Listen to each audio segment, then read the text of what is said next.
Here is a blockbuster trade that I could see the Yankees making. Hey guys, I hope you're having a wonderful day today. If you love the Yankees but you're not subscribed, be sure to subscribe, especially fun to be kept up to date with the latest in New York Yankees news or just for plain old New York Yankees discussion.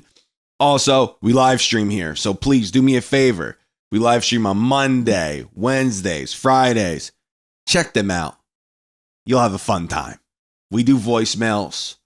It's a cool thing. So listen, I could see the Yankees going out and making this blockbuster trade because it addresses two very important needs. It addresses the infield and it addresses the bullpen.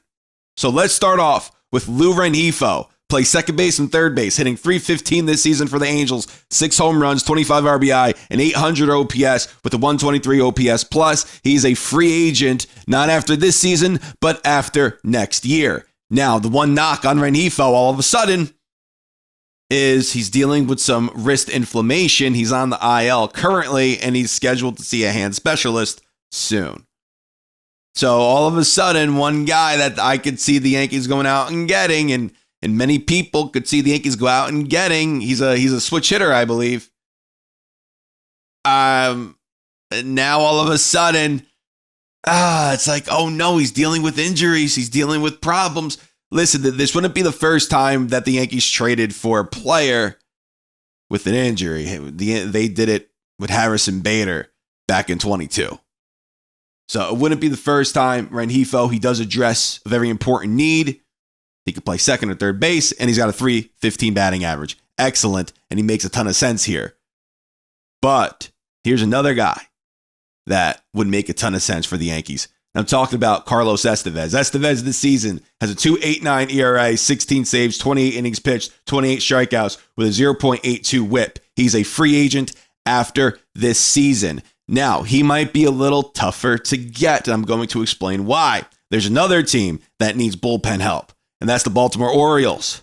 Honestly, any team who's contending for the postseason needs help in that bullpen, especially in the back end of that bullpen.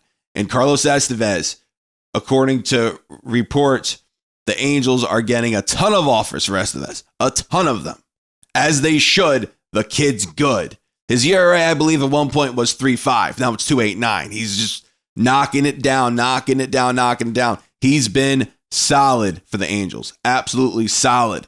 I would love if the Yankees were to go out and get him, but like I said, a team like the Baltimore Orioles, they may also be in on an Estevez. Tanner Scott. So, but Estevez, he would most definitely fit in here, as well as Ren HRo. Now, what would it take? If the Yankees were to get back Ren HRo and Estevez in this blockbuster trade with the Angels, what would the Angels want? The Angels, they're going to want some of your best prospects. And I'm not saying Spencer Jones. I'm not saying Dominguez.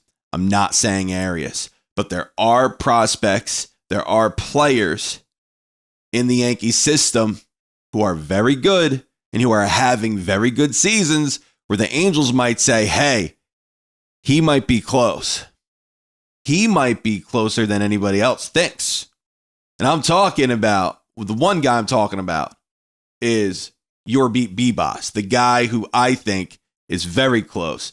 This season overall in the minor leagues, hitting .260, 4 home runs, 23 RBI, 401 on base percentage with a 794 OPS. He was acquired this past offseason along with Victor Gonzalez for Trey Sweeney.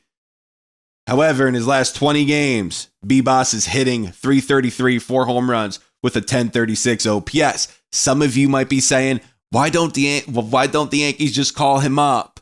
Instead of trading him away, why don't they call him up? Well, this is one guy that you could use as a trade piece to go out and get something and get a major league bat, a bat who's proven, a bat who's hitting .315 this season, and who could hit up here at the major leagues.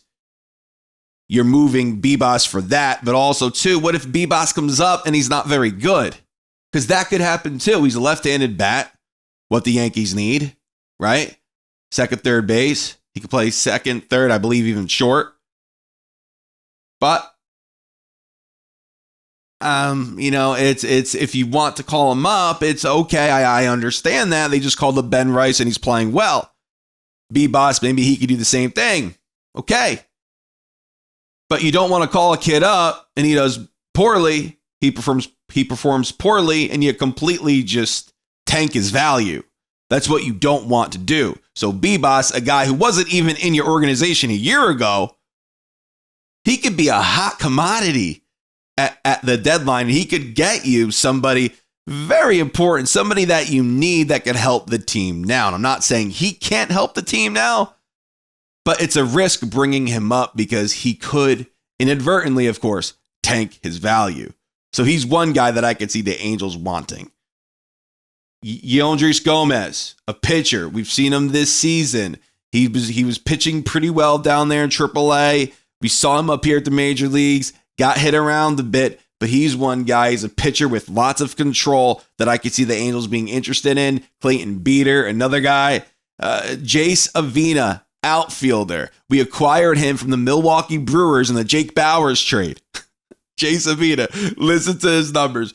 He's hitting .284, 8 home runs, 41 RBI, 22 doubles with an .835 OPS. He's playing over there at Hudson Valley. I believe Hudson Valley.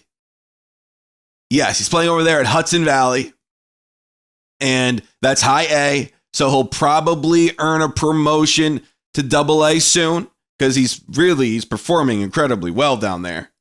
I could see Spencer Jones being called up to AAA and then him being called up to AA. It just makes sense. But Jace Aina, a guy who wasn't even in the organization a year ago, he could be another piece along with B-Boss where the Yankees could go and move them and get something that would help the team now. It's all about helping the team now and making a run at the postseason now. Let's just say B-Boss, Aina, and Gomez. Let's just say you're able to package them up, maybe one more player to acquire Estevez and Ren HRo. Is that enough? Is that enough for this Yankee team to not only make a postseason push, but to win the whole thing? In my opinion, it's not enough. It's not. You need more. You need Estevez, Ren HRo. You may need a third baseman as well. What they would most likely do, they would acquire Ren HRo, put him over there at third base, see what happens with Gleyber over there at second, bench DJ is what I'm thinking. And then if Gleyber isn't playing well, you go out and get a second or third baseman because with Ren HRo, he could play both, so it doesn't matter. But Ren HRo, Estevez, is that enough? It's not. Because you would need to get another infielder and you would need to get one or two more bullpen arms.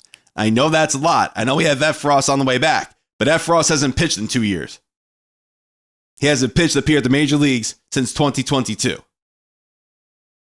So I welcome him back.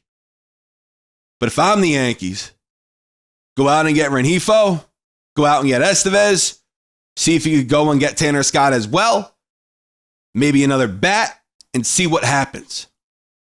And Brian Cashman, the one thing that he does do, if the Yankees are competing, he's very, very active at the deadline. He was active in 2021, in 2022, and all the way back to 2017. So he's not shy at making some moves to improve his team. He's not shy about that. And imagine if you could flip B-Boss and Aina and get quality pieces back. These were two kids who weren't even in the organization a year ago. They weren't even in the organization a year ago. Is that crazy? Is that nuts? I think Brian Cashman, in my opinion, this is just going off here, I think he gets a lot of crap. And I understand the being frustrated because I'm upset and frustrated too. I am. But I'm not going to sit here and say Cashman is awful. He needs to go and like he's the worst GM of all. I will not say that because he got you two pieces basically for nothing in B-Boss and Aina, who, hey, if you don't even have to use them as trade pieces. they could be a part of this team's potential future. That's pretty cool, I think. So listen, you guys let me know what you think about this down in the comments. Thank you guys so much for watching. We have channel memberships in the description if that interests you. This is Joe, and until next time, signing out.